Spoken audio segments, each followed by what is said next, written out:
whether the team is performing clean or unsightly. We'll cover it all here on Washington Football Nightly. I, of course, am your host, Louie T. Thank you for joining me. Let's get to tonight's lead story. Man, this game was already tough to begin with, but now it's gotten even tougher. Washington was already going to be without starting safety DeShazer Everett, who's done for the season with surgery. We were already going to probably more likely than not be without Antonio Gibson, and we knew that coming in. Add Alex Smith, starting quarterback, to the list. And also, a guy that we didn't anticipate, wasn't even on the injury report to begin with, in Cole Holcomb, who's out with a concussion. And we already knew KPL, we talked about that earlier in the week, probably more likely than not won't be a participant with the ankle injury. So the linebacker position has been ravaged. We're down a safety, and we were already down one safety. Now we're down two safeties. We're down our starting quarterback for the second time this season. So now we're on our third string quarterback, who was originally our first string quarterback. It's a mess. I said all of that to say this. This game doesn't seem winnable. Seems like a lot of obstacles that this team is going to have to overcome. But you know what this reminds me of? You know what this feels like? And before I tell you what it feels like, I'm going to tell you this quick story. So I was doing my football pool that I do every week on the LouieTeeNetwork, weekly pick'em pool. And my dad plays in the pool. And I get his picks every week, and I call him up, and I ask him, hey, who you got for this game? Who you got for that game? And we go through the list, and he gives me a little bit of what he got for that game, if he's got a little extra something for me. You know, we always share a laugh, because I told you back against us the first time around, he said, if we don't beat y'all, I'm not picking us the rest of the season. Well, he stuck true to that. He even against Cincinnati last week, he didn't pick Dallas. Okay, so I go through the games and who you got for this one, and he got to our game. And he stopped. And I thought it was going to be a quick Seattle. But he actually wanted to pick the Giants. It's funny because when the Giants played Seattle a couple of weeks back, he paused on that game. And I'm like, what is he doing? Does he understand that Daniel Jones isn't playing and Colt McCoy is out there? And he paused and he thought long and hard. And I'm like, boss, you there? He's like, yeah, man, if their quarterback was playing, he ain't playing, is he? I'm like, nah, he out. He said, man, give me Seattle, man. They ass be tripping, though. They struggling. I like that Giants D, but give me the damn Seahawks. He didn't want to pick them. He wanted to pick them, the Giants, so bad, but because Colt McCoy was playing, he's like, nah, I can't do it. He knew something. And in this game, we got to the Washington-Seattle game. I thought he was just going, no hesitation, Seattle, keep it pushing. And he stopped and he paused. And he said, man, if your quarterback was starting, man, if Alex Smith was starting, I'd pick y'all because y'all could beat them. Y'all defense is for real. They offense, they ain't all that. But that man Haskins is garbage. You know, my dad's from the islands. My family's from the Virgin Islands. So Haskins is garbage. Give me Seattle, man. He didn't want to do it. He wanted to pull the trigger on us, but couldn't do it. I'm right there with him. I want to pull the trigger on us. And I was really thinking about pulling the trigger. But I look at this situation, and you know what it does remind me of, though? I don't give a damn. I'm not going to, let that cloud my judgment about this. But this feels like 2017. We are so banged up. We got no chance. We have absolutely no business going into Seattle and winning. You guys know the exact game that I'm talking about. Matter of fact, I think it's the last time we saw these Seattle Seahawks up in Seattle. We go there, and we're playing with like third string and fourth string guys that weren't on the team 3 days ago are starting on the offensive line. And we got no healthy body. Jordan Reed's out. Vernon Davis is out. I don't know who's that tight end. We got no receivers. It's literally Kirk Cousins and like two guys at receiver that we know. Literally, you're out there with Brian Quick at receiver, Josh Doxson at receiver. Like, I mean, what are we talking about here? There's no way we're going to go to Seattle and win. Kendall Fuller gets a pick in that game. The defense battles and fights. Junior Gillette and all those guys, they're fighting out there, man. We out here with Will Compton and company. And I'll never forget, we're hanging tough, and then Josh Norman gets smoked off the route, beat, deep, late, and you're thinking, damn, that's going to be the one that gets us done. That does us in. We're going to lose this game now. And they take the lead late, and Kirk rallies the troops, throws a deep ball. First of all, big play to Brian Quick. He gets mollywopped. Somehow, Kirk throws it over his outside shoulder. He has to turn and find the football. He catches it, and he gets walloped. And somehow he holds on to the football. Don't ask me how. He left the game with a concussion. He didn't play the next week, but he held on to it. Then somehow Kirk finds Josh Doxson, his signature moment as a Washington football team member. Signature moment as a Redskin at that time. Diving catch down the sideline, down to the Seattle 2-yard line. Thought he got in initially. Matter of fact, I think he might have been down to the 1. We thought he got in initially. I think it was ruled a touchdown. They ultimately went back and put it at the 1. We run it in, and we ultimately come away with a thrilling, improbable win at Seattle that nobody, and I mean nobody, saw coming. This feels kind of like that, like a daunting task, down a bunch of players. You're not really sure how you're going to get it done, but, you know, why? Look, this is why they play the games, right? Let's just show up and see what happens. I get those types of vibes, but at the same time, I'm like, nah, this ain't that type of party. Finding out, look, I knew there was a realistic shot that Alex wasn't going to play. And you know what? Fine, whatever. You know, if Alex were going to miss a game, this would be the one. Because this is the one that I thought, really, you probably weren't going to win anyway. So if Alex is going to miss a game, why not this one, right? Come back against Carolina, hit the ground running there, win against Philadelphia to finish up, and let's try to make the postseason and make something happen there. But you start taking defenders from me, though?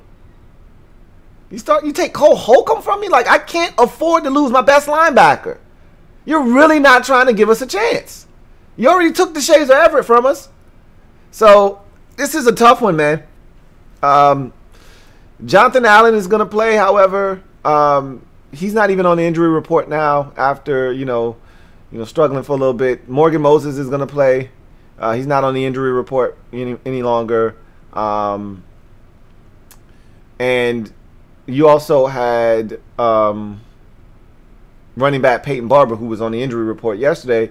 He's going to play, and he's no longer on the injury report. So we cleaned up a couple of guys that, you know, were iffy. I told you I thought they would go. But Gibson is doubtful.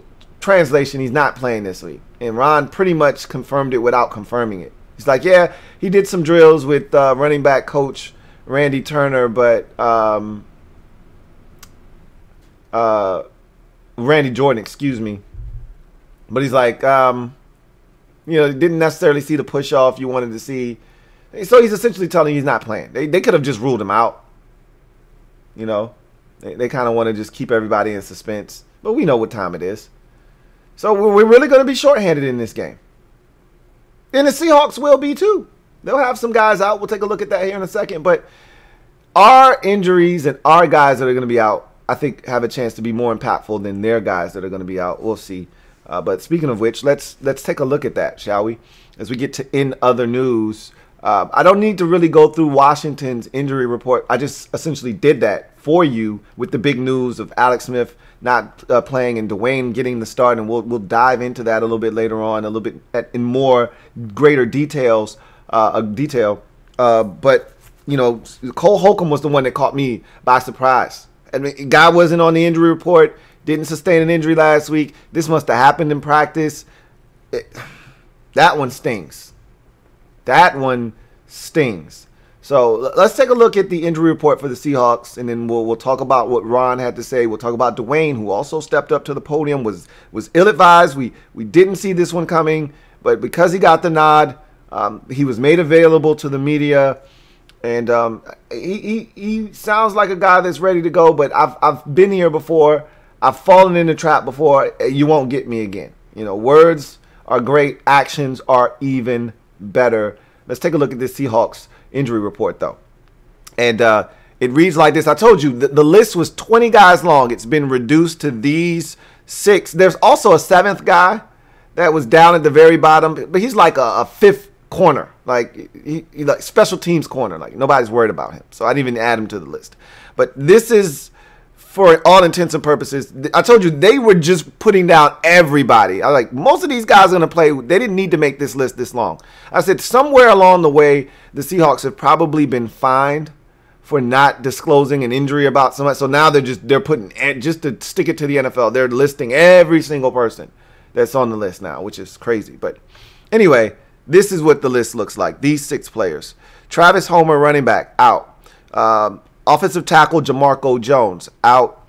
Guard Phil Haynes, out. So those are the guys that are out. Questionable: Carlos Dunlap, practice on a limited basis today. He's questionable. Okay. Brandon Shell, tackle, backup tackle. Actually, he's the starter. I think he's the starter. He might be the backup. Either way, they got some issues on that right side, as I mentioned. He's questionable. Hasn't practiced all week with an ankle. More likely than not, he's not playing. Demarius Randall hasn't practiced all week with a foot injury. He's questionable. More likely than not, he's not playing either. So Dunlap is the only guy that I look at and say he's got a real outside shot of playing. All the rest of these guys, I think they're going to ultimately miss the game. And specifically, look, 2 tackles, both right tackles, both missing potentially in this game. That's massive for this Seahawks offense.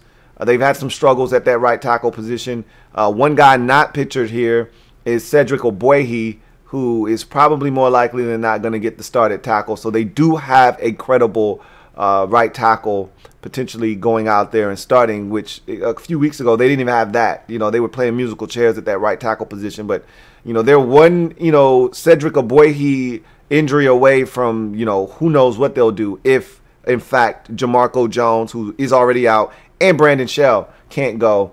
They could be in a world of trouble at tackle coming up on Sunday. So that's something to keep an eye on. It is something we may be able to exploit.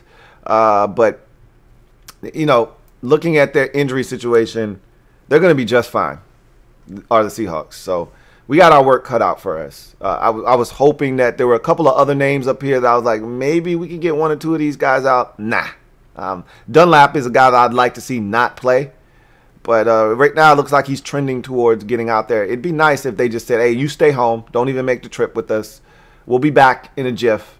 But you sit this one out. That'd be nice. That we could use that. They don't have any guys really that can get to the quarterback outside of Carlos Dunlap. It'd be nice to have him miss this game. But we will see. As we get to in other news and we talk about what was said at the podium today, both Ron Rivera and Dwayne Haskins stepped up. Also, special teams coordinator Nate Kazar stepped up to the mic. But at this point, I wasn't really concerned at what Nate had to say. I was more along the lines of what is Dwayne talking about? What is Ron talking about? So, Ron kept it short and sweet. Obviously, the big news coming out wasn't that Alex was not going to go and that Dwayne was going to get the start. But, Cole Holcomb's out? Like, what's going on there? What happened?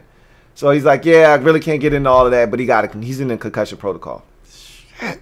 Okay. And that means he might not be able to go next week. We don't know how long it's going to take Cole to get out of this thing. So it could be worse, obviously. It could have been a knee, and he could be done for the year. But it's a concussion, but you just don't know with these things. So that was crazy to hear. He talked about Seattle. Remember, in Carolina, Ron had some serious battles. If you want to be honest, outside of the division, Tampa, New Orleans, and Atlanta, if you ask Ron who's his biggest rival, it was in Carolina. It was Seattle. That's the team they played the most. When they would go to the playoffs, they would play them every single year. Because Seattle was winning their division and Carolina would win the division, they would play each other. Whether they were playing that division or not, they would also be lined up to play one another. It seemed like they played Carolina almost every single year. Sometimes twice a year, depending on whether they made it to the postseason and squared off or not. So he's played against Pete Carroll and Russell Wilson numerous times. I'm thinking that number's got to be almost up around 10. And that's a big number for a team that's not in your division, that you're not guaranteed to play on a yearly basis. That's a huge number. And just, Russell Wilson's been in the league 8 years now. I think this is his 9th campaign. To have played against one guy that's not in your division almost double-digit times speaks volumes as to how many times you've met in the postseason and things of that nature. So this is familiar territory for Ron Rivera, and I think he really wants to beat Seattle. Like, this is one of those teams he really respects, but at the same time, he really wants to beat them. And I know a lot of Washington fans out there that would like to get this one as well, because they blame Seattle for a lot of the shortcomings of this football team, whether in the postseason or what may have you. A lot of times we play Seattle in the playoffs and we lose. As a matter of fact, the last 2 times we've been in the postseason, our postseason has ended versus the Seattle Seahawks back in 2005 and back in 2012. So, or I should say 2 out of 3 times, because in 2015 we lost to Green Bay.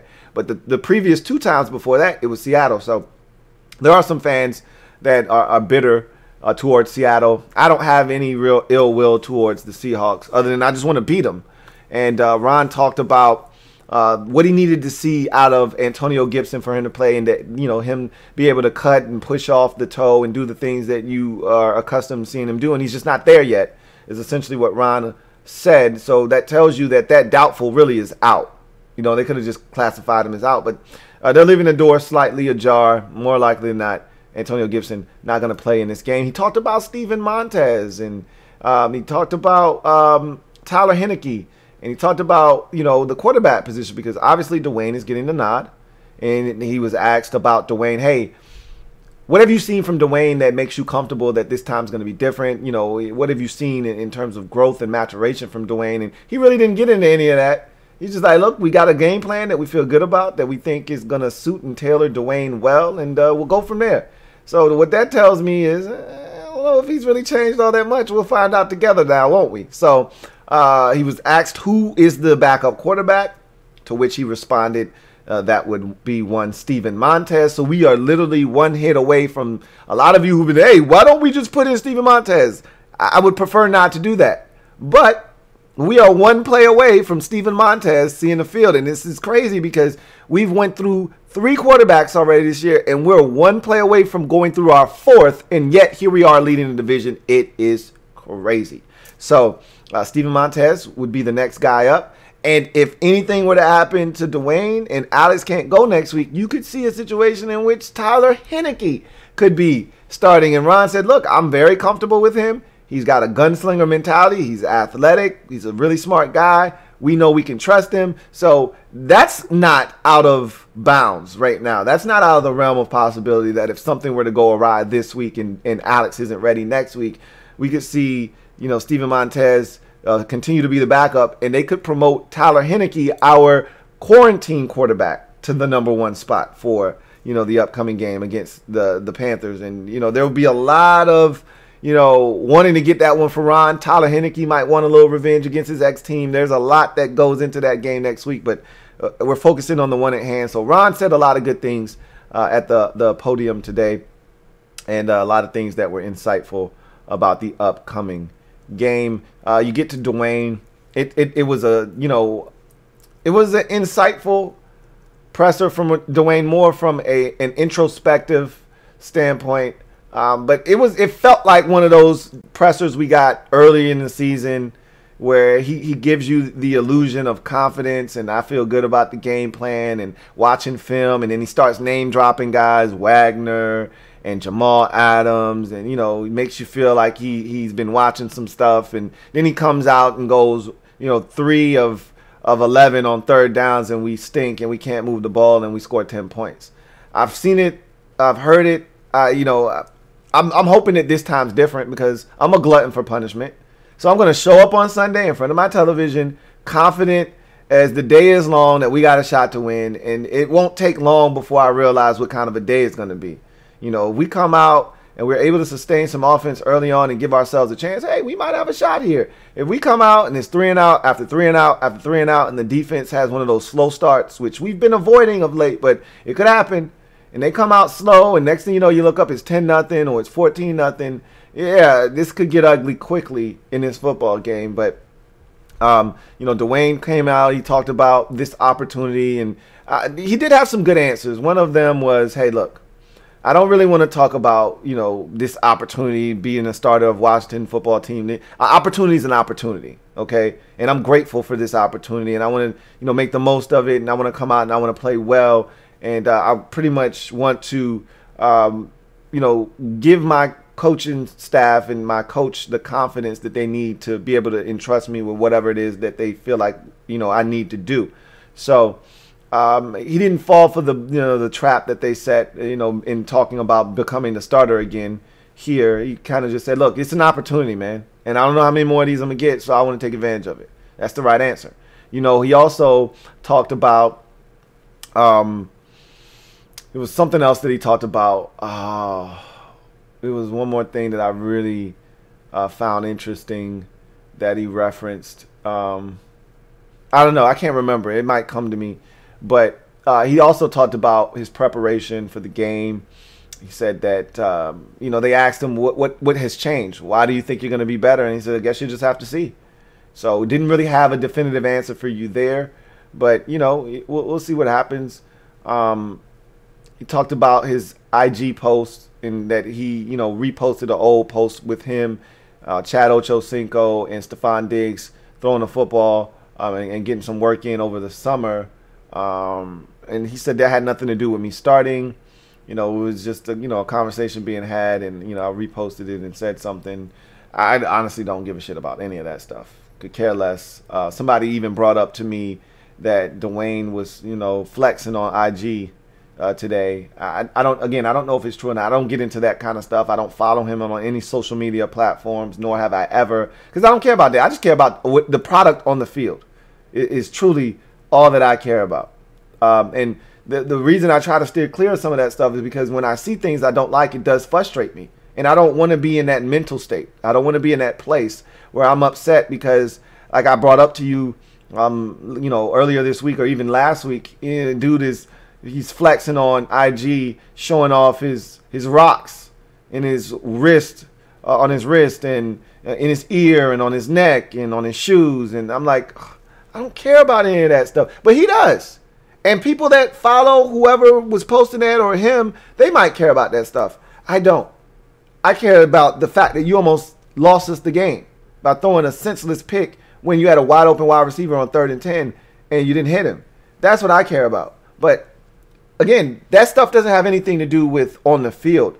But if you allow it to, that will bleed onto the field from your mental standpoint, because you see that and then he doesn't play well and you directly correlate that to the reason why he's not playing well, and they don't have anything to do with one another. There is this mindset of he's not mature, and I think there is a little lack of maturity there. I think that's part of the reason the coaching staff demoted him not to just backup but to 3rd string, is because there wasn't the level of maturity that they were looking for when they gave him the job. And yes, they gave him the job. This was not a real competition this summer. They gave him every opportunity to prove that he was a guy long term, and he didn't get it done. So he's getting another chance.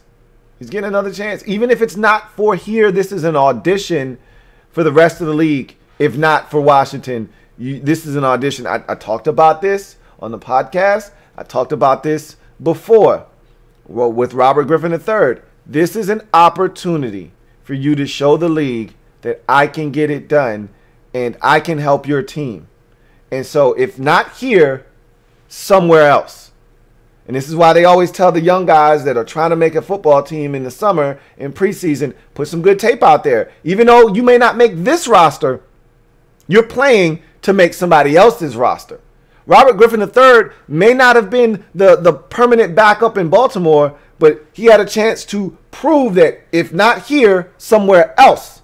Well, he proved it shouldn't be anywhere else. And Marcus Mariota, same opportunity as Robert had. He took full advantage, and he proved, hey, I don't necessarily have to be a backup, but if I do, I can do it for you. And I can do it at a very high level. What you trying to do?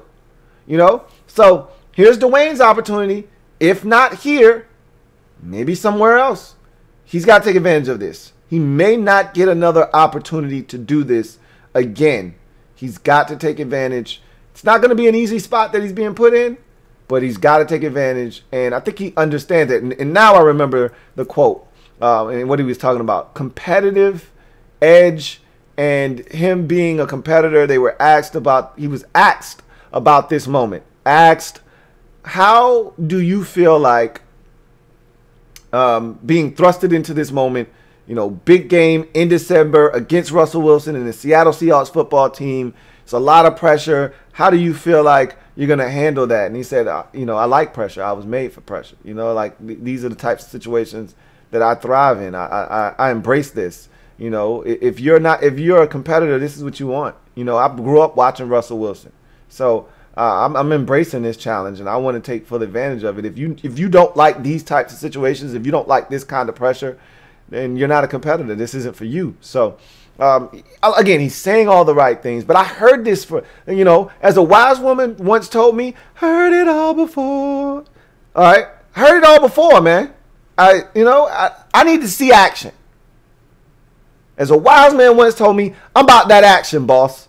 Let me see it. Don't tell me about it. Show me. So we go from there to here. And we're going to go through the keys to the game, and then I'm going to give you my score and a little footnote, and then we'll get out of here. We're going to start with the catalyst of this football team, which is the defense, and they're going to have to step up in a major way if we're going to have any shot of not even winning the game, but just keeping it respectable. So Washington's D versus Seattle's O. The first key to the game is contain Russ and DK. So to me, they're a two-headed monster. And don't forget about, and I always mention him, Tyler Lockett. Don't forget about him. But the big plays usually come from DK. But don't forget about Tyler Lockett. The way you contain Russ is interior pressure. I've stated this already. We talked about this, what the Giants did and really making him uncomfortable, which is why the Seahawks always struggle with the Rams, is because Aaron Donald gets interior pressure. It's the worst kind of pressure for a quarterback. Doesn't matter how mobile you are. You don't want interior pressure. You know, if you get pressure off the edges, you can always avoid. You can step up and then find a hole to slither through and run and take off. But if you get pressure up the middle, it's almost nowhere for you to go. It's immediate. It's quick. Before you can react, guys already on you. The Giants did it to perfection. Leonard Williams had 3 sacks in that game. That's how you rattle the cage of Russell Wilson. That's how you do it. You get interior pressure, make him uncomfortable. DK Metcalf has been slowed down this season by big physical corners. That's not what we have in Washington. So I worry. James Bradbury got in his mix, was physical with him, and was able to run with him and take him away. Jalen Ramsey able to do the same thing, and Patrick Peterson able to do that to a lesser degree. So we've seen it done. I just don't think we have that guy on the roster. You know, we've got a guy that's more like Darius Slay on both sides of the football field, really, with Darby and with Fuller, and that kind of guy against DK Metcalf usually gets baptized. You can't be passive aggressive. Patrick Peterson and Jalen Ramsey and James Bradbury, none of them are passive. They like to get in your face, delete the airspace, lay hands on you, bless you, baptize you, and let you know I'm here. That's not what our corners do. We like to play off and soft. We like to be around, but not necessarily in your mix. So he thrives on that. You give him space, he gets to open up and run, and now he's a problem. So I don't necessarily like the matchup for us, but if we're going to have a shot, it's what is going to have to be done, which is slowing him down. Limit explosive plays and tackle. I can't stress this enough this week. because the Seattle Seahawks are an extremely physical team on the offensive side of the football. Carlos Hyde runs hard. Chris Carson runs hard. They break tackles. If you don't come with your hard hat and lunch pail, they will embarrass you on the ground. Not to mention, DK Metcalf is a run after the catch machine. He's big, he's strong, he's physical, he's fast. He does everything that has been problematic for teams that don't tackle this season. So tackling is going to be huge. Russ will throw it underneath the sticks with the expectation of his guys breaking tackles and making first downs. We have got to rally to the football. I thought we did a tremendous job last week of getting hats to the football and rallying and tackling. We have to do that again this week. Contain and plaster. So I've already talked about containing Russ and DK, but this is a different type of contain. You have to keep him in the pocket. Russell Wilson wants to scramble and extend plays by getting outside. And then, again, he's not really looking to run when he gets outside the pocket. He's looking to extend to throw and really hurt you deep. And so now that goes hand in hand with plastering two wide receivers. They call it plaster, just like you do on surfaces. You put that putty down and you plaster it. You want to be able to stick to these receivers when you get these off-schedule second reaction plays from Russell Wilson. When he rolls out to his right and he's pointing and he's trying to diagram and dissect the defense, and he's trying to direct where he wants his guys to go, you have to stay with him. You cannot be mesmerized by 3 getting out of the pocket and worrying about is he going to scramble for 8 yards. If he wants to scramble for 8, let him scramble for 8. But what you don't want to do is come up, react to that. Now your guy runs deep, and now he gets you for 48 and a touchdown. Stay with your man at all costs until he crosses that line of scrimmage and now fully becomes a runner, and your guy is now out of the play. You stay with your receiver until the play is over or Russell Wilson has crossed the line of scrimmage. If you don't, he's going to hurt you. I've seen it too many times. I know how that movie ends. Have to plaster in this game if you're Washington. We didn't do a good job of that against Lamar Jackson. We didn't do a good job of, remember that touchdown pass to his tight end Mark Andrews, where he rolls out to his left and we lose coverage for just a second. Andrews runs towards the pylon, the front pylon, and Jackson hits him perfectly for the touchdown. Same thing with Kyler Murray. Lost track of where the receiver was for 1 second. Darby had great coverage. Loses track, mesmerized by Kyler Murray rolling out to his right, and all of a sudden the receiver goes up the field, Christian Kirk, and Murray puts a beautiful bomb right on the sidelines for about a gain of 47. And just like that, they're in a position to score. You have to stick with your receivers at all times until Russell Wilson crosses the line of scrimmage. And then lastly, red zone D and the 1 turnover, okay? We got to play red zone defense. We got to keep them out the end zone. That was one of the big keys to the game when the Giants beat the Seahawks, is that they really didn't allow the Seahawks in the end zone in that game. They had 1 touchdown, did Seattle, in that football game. And it came late in the fourth quarter after they were being dominated in that game, 17. I want to say it was 17-5 at that moment. You know, they were getting dominated and they hadn't sniffed the end zone. They had to settle for a field goal when they got down there on one of the opening possessions of the game. And that was it. They really didn't have much offense until the fourth quarter. By then, it was too little, too late almost. So, got to keep them out of the end zone. You know, if you can do that, you'll have a significant chance. It's hard when you got Russell Wilson at quarterback because he can extend. And the guys that extend the best in the red zone are the guys that usually have a high hit rate in the end zone in terms of converting. You know, the Rodgers, the Russell Wilsons of the world, those guys are dangerous in the red zone because of their mobility and their willingness to extend the plays. So that's going to be key and vital, is to keep them out of the end zone. They're going to move the football on us. It's going to happen. They're not San Francisco. Nick Mullins isn't playing quarterback this week. They're going to have opportunities.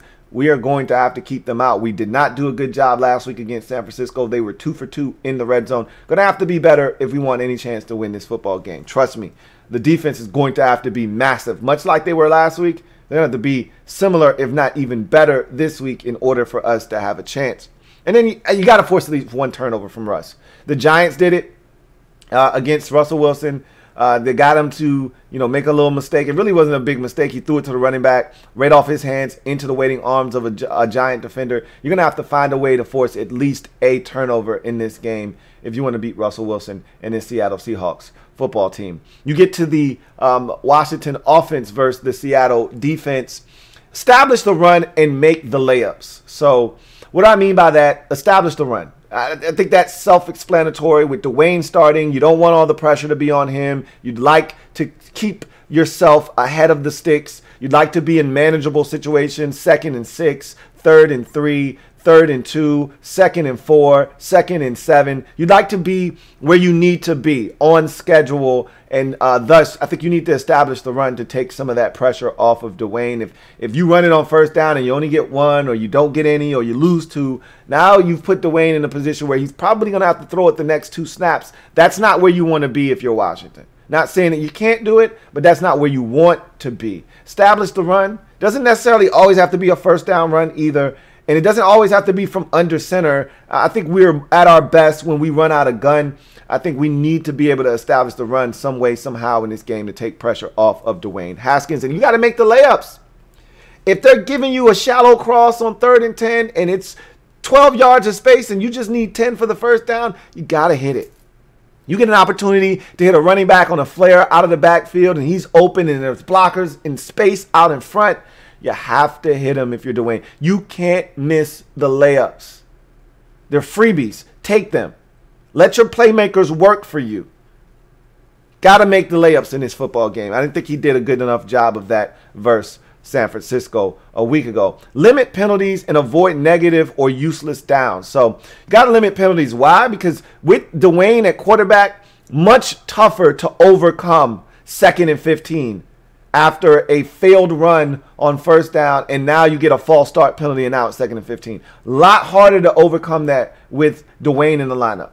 Can't have an illegal hands to the face penalty on 3rd and 3. Now it's 3rd and 13. You were in a great manageable situation. Now it's 3rd and 13. Good luck. You're going to need it. Can't have a holding penalty on 1st and 10. Negate an 18-yard gain, and now it's 1st and 20. We saw how that movie ends against San Francisco earlier in the season. You get in a situation that's a long down and distance with the way we're set up to operate offensively, you're going to find yourself punting in 2 plays, 3 plays, later. You got to stay away from the penalties. Speaking of which, you got to avoid negative or useless downs. What do I mean by that? Can't have a 1st down pass that's batted down at the line of scrimmage. Now it's 2nd and 10. Can't have a run that goes for -2. Now it's 2nd and 12. Can't have those plays that set you back. We are definitely in stay on schedule mode this week with Dwayne at quarterback. No ifs, ands, or buts about it. We got to treat Dwayne like he's an infant. Don't want to feed him too much. Don't want to overload his brain. We just want him to manage the game. That's it. The way you do that is you avoid mistakes, you avoid negative plays, and you avoid making the costly errors that are going to put your team behind the down and distance marker. Speaking of which, the next key to the game offensively, move the sticks. I can't stress this enough. When we had Dwayne in earlier this season, one of the biggest problems that we saw, and it's a trickle-down effect, is Dwayne and this offense failed to sustain itself. Too many times we were punting after 3 plays. Too many times we get 1 1st down and then punt. And this defense is dog tired.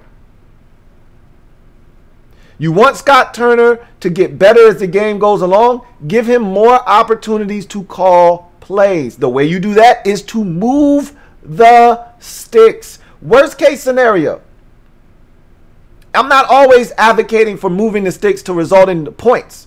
Sometimes a win on a possession is that you start at your own 11 and you pick up 2.5 1st downs, meaning you might get a 1st down on 15 yards, and it could take you 2 plays, 1 play, or 3 plays. Doesn't matter, but you got 15 yards in that first set of downs. That pushes you all the way out to the 26. And then you get another 1st down. Let's just say on that one, you just get 10. You barely get it, but you get it. 3 plays, takes you 3 plays, you get 10 yards. Now you're out to the 36. Now let's say you get a half of a first down. You don't get it. All right, on first down you get 2, on second down you get 3, and on 3rd and 5 you got an incomplete pass, you got a punt. However, you moved it all the way out to your own 41. Now Tressway comes onto the field and they down the punt at the, Seahawks 7-yard line. Fair catch, 7-yard line. Now they got to march 93 yards. That's a win offensively. It's a win. You flip field position. You got first downs. The defense got to take a rest, got a breather, and now they're ready to come out and do their job again, and you've given them some great field position to try to do it on. What we can't have is what we had in the 4th quarter against the San Francisco 49ers, where we started our own 1-yard line and we barely moved the football, and on 3rd down, we're punting from the 6 or 7-yard line on 4th down. Or we get the football at our own 11-yard line, and Dwayne almost throws a pick on 3rd down and 10, and we don't move an inch. And we're punting. And Tressway is literally punting from his own end zone. These are the types of things that we have to avoid. The defense is tired. You're giving up great field position. You're asking Tressway, who's a Pro Bowl punter, I believe, to have to boom it, and he may outkick his coverage and give up a big return and having to do that. You don't know what's going to happen. Just move the sticks. Keep giving Scott Turner opportunities to call plays. This Seattle Seahawks defense is not all that great. You keep giving Scott Turner opportunities to call plays, and they may bust a coverage. We may hit a big play. Something good may happen, but you got to keep giving him opportunities to call plays. We got to move the sticks, and that includes Scott Turner. He's going to have to call a masterful game. He's going to have to get a feel for what Dwayne's doing well, what he's not doing well, what they're trying to do to Dwayne, and he's going to have to use some of that against them and put us in positions to manage this game correctly to give us a chance to win. So some of that falls on Scott Turner as well, but whatever happens, we got to be able to move the sticks. And finally, score touchdowns, make kicks, limit mistakes. All right, it's self-explanatory, but I'll explain it anyway. Score touchdowns, not field goals. All right, touchdowns win games. We know this to be a fact. Field goals don't win games, touchdowns do. I like to say touchdowns win games, field goals do not. All right. You know the rules to the game, then play. Field goals don't win games, touchdowns do. That's what I always say. Field goals don't win games, touchdowns do. But in the event that you can't get the touchdown and you got to settle for a field goal, hey, D-Hop, I need them this week, bro. Need every single one of them. If you kick 4 of them, I need all 4 of them. Can't have a push from 51 like we had last week. Can't have you missing from 34 like you did against Cincinnati. I need them all, bro. Every last single one of them. We send you out there from 47, I need it. We send you out there from 27, I need it. We send you out there from 37, I need it. Whatever it is, I need it. As we saw last week with Dwayne, we may not be able to polish off a drive with 7. But if we send you out there for a 48-yarder, I need it, bro. I need it. Got to limit mistakes. I mean, seriously, if you want any chance, I honestly believe we can't have a single turnover in this game. We've got to be clean. One turnover is the difference. Just like the Steelers game. Not any different. If we would have turned it over one time in that game, we lose. Once. Same thing applies here. You're playing a team that is better than you are. That means you can't afford to turn it over or make mistakes and self-destruct. You have to make them beat you. Don't beat yourself. So we can't have one turnover. Can't be on special teams, muffing a punt. Can't be on somebody catching a football, a second effort, and the ball gets popped out. J.D. McKissick, I'm talking to you.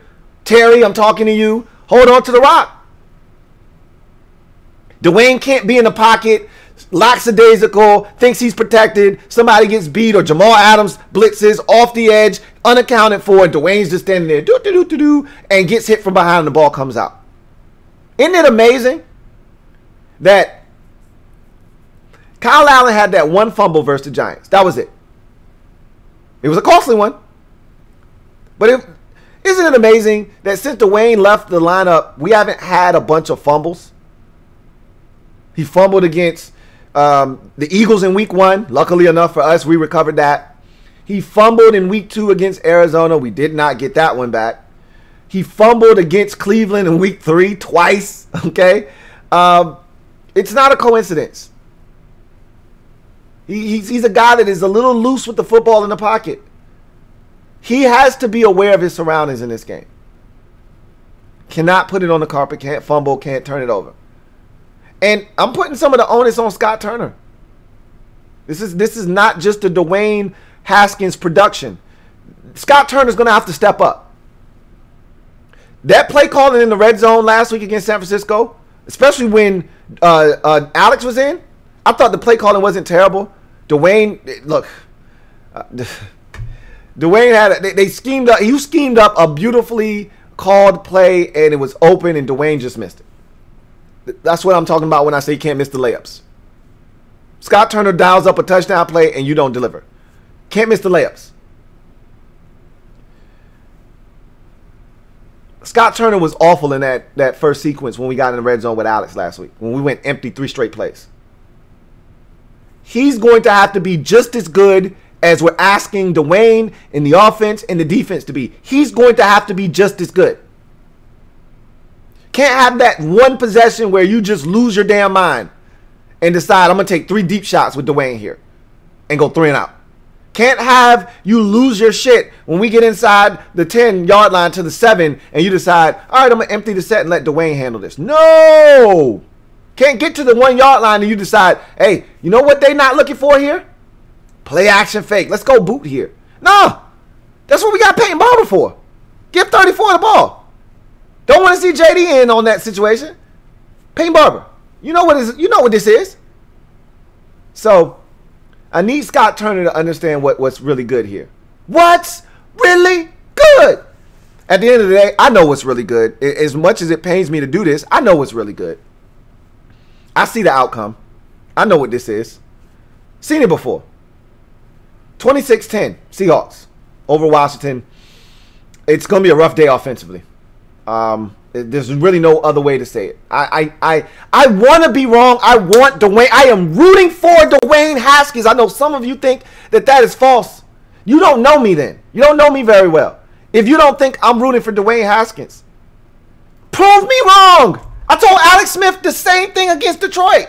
Here it is, Alex. You starting. Prove me wrong. I want to be wrong. Make me wrong. Make me eat my words. I don't think you're capable of leading this offense to a win. I don't think Dwayne's capable. Not against Seattle. And this isn't even a great defense. They're not even a defense we should be fearful of. But I don't think Dwayne is capable. Misses too many easy throws. Poor mechanics. Lackadaisical in the pocket. I don't think Dwayne, he doesn't convert on 3rd downs enough. I don't think he's capable of taking this team where they want to go. And we're not going to sustain the offense. You're going to be frustrated midway through the second quarter. You're going to be like, man, this is some bullshit, man. And you're going to feel that way because we're going to be playing against Seattle, and you're going to feel like this game was here for the taking. And I'm not sitting here telling you Alex was going to be 10 times better because Alex was terrible against the 49ers. But Alex has been good this season at times. I already know how this is going to go. We're going to struggle to sustain offense. It's going to be a punt fest.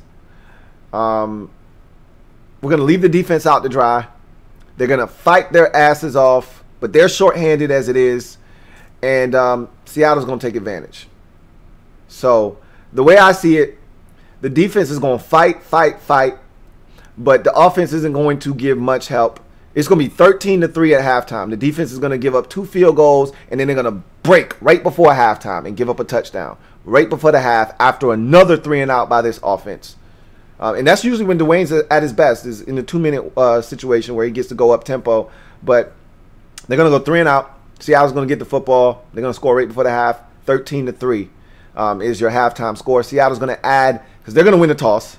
So we're going to get the football first. We're not going to do anything but go 3 and out. They're going to get the football to start the second half. They're going to kick another field goal, the Seahawks. Go up 16-3, right?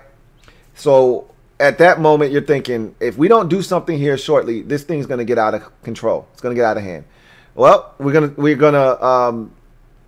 move the football and we're going to have a turnover. Don't ask me who's going to turn over. I'm not going to put that in the atmosphere. I'm just going to say we're going to have a turnover. Seattle's going to get a field goal out of it, go up 19-3. We're going to score a touchdown to make it interesting, down by 9. They're going to score a touchdown, put us away out of our misery, 26-10. That's the final score. So that's how I see things transpiring in this game. I've already had one fan tell me 38-6. We're going to get drubbed in this game. I don't see the defense allowing that to transpire. Now, you know, if Dwayne has one of those Cleveland games where he has a meltdown and 4 turnovers, anything's possible. But I'm not banking on that. I don't think Dwayne's going to wet the bed necessarily from a turnover standpoint. I just think he's going to be largely ineffective. And Jamal Adams, put him down for 2 sacks while you're at it. I want to hear from you. Predictions for the game. Leave it down in the comment section. Give me a little footnote. What do you think is going to take place? Can't wait to read all of your predictions for this game. Looking forward to it. I'd be lying to you if I told you I was looking forward to this game. I have not a lot of confidence in our ability. And it sucks because all of the momentum gained from the 4-game winning streak feels like it's gone out of the window this week with all the injuries.